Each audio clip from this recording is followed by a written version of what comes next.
তারকেশ্বরের শ্রাবণী মেলা উপলক্ষে আজ হুগলির হরিপালে এক জরুরি প্রশাসনিক বৈঠকে উপস্থিত ছিলেন পঞ্চায়েত দপ্তরের প্রিন্সিপাল সেক্রেটারি পি উলগানাথন। এছাড়া উপস্থিত ছিলেন রাজ্যের মন্ত্রী বেচারাম মান্না, জেলা শাসক মুক্তা আর্য, তারকেশ্বরের বিধায়ক রামেন্দর সিংহ রায়, হরিপালের বিধায়ক করবী মান্না, চাপদানি বিধায়ক অরিন্দম গুইন সহ শ্রীরামপুর, চন্দননগরের মহকুমা শাসক। এছাড়াও এই দিনের বিশেষ পর্যালোচনা বৈঠকে উপস্থিত ছিল চাপদানি পৌরসভা, তারকেশ্বর পৌরসভা ও সিঙ্গুর, হরিপাল, তারকেশ্বর পঞ্চায়েত সমিতির সভাপতিরা। ইতিমধ্যে গুরু পূর্ণিমা থেকে শুরু হয়েছে শ্রাবণী মেলা। বহু পুণ্যার্থী বৈদ্যবাটি থেকে গঙ্গা জল বাঁকে করে নিয়ে পায়ে হেঁটে তারকেশ্বর মন্দিরে যায়। হাতরসের দুর্ঘটনা পুনরাবৃত্তি ঘটনা না ঘটে তার জন্য আগাম প্রস্তুতির হিসাবে এই প্রশাসনিক বৈঠক।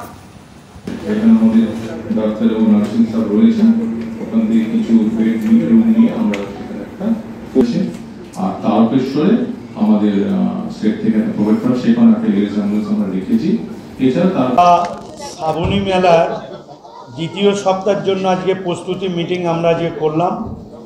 এই প্রস্তুতি মিটিংয়ে একদিকে যেরকম আমাদের রাজ্যের মাননীয় মুখ্যমন্ত্রী, যিনি যার নির্দেশে এই মেলাকে সর্বাঙ্গ সুন্দর করে তোলার আমরা চেষ্টা করছি, এবং রাজ্যের তরফ থেকে মুখ্যমন্ত্রী তিনি নোডাল অফিসার ঠিক করেছেন। আমাদের পঞ্চায়েত দপ্তরের সচিব পি উলগানাথন সাহেব তিনি এই সভায় ছিলেন, এবং আমাদের ডিএম ম্যাম, এসপি সাহেব এবং কমিশনারের প্রতিনিধি এবং সব ডিপার্টমেন্টের প্রতিনিধিরা আমাদের এই শ্রাবণী মেলার দ্বিতীয় সপ্তাহের প্রস্তুতিটা আমরা শুরু করলাম।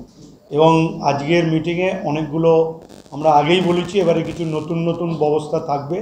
যেমন এবারে গঙ্গা আরতির ব্যবস্থা থাকছে, এবং রাস্তায় একদম গঙ্গায় জল তোলা থেকে যাতে নির্বিঘ্নে তারকেশ্বর বাবা তারকনাথের মাথায় জল ঢালতে পারে তার সমস্ত রকম ব্যবস্থা করা।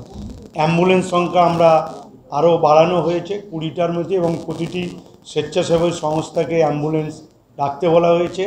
এবং আমাদের সরকারের তরফ থেকে লোকেশান কোথায়, আপনি কোনখানে রয়েছেন, কতদূর গেলে কি পাবেন, এটা যেরকম ব্যবস্থা করা। এবং এই গঙ্গা আরতিটাকে একদম মন্দির তারকেশ্বর মন্দিরে পর্যন্ত বসে দেখা যাবে বিষয়।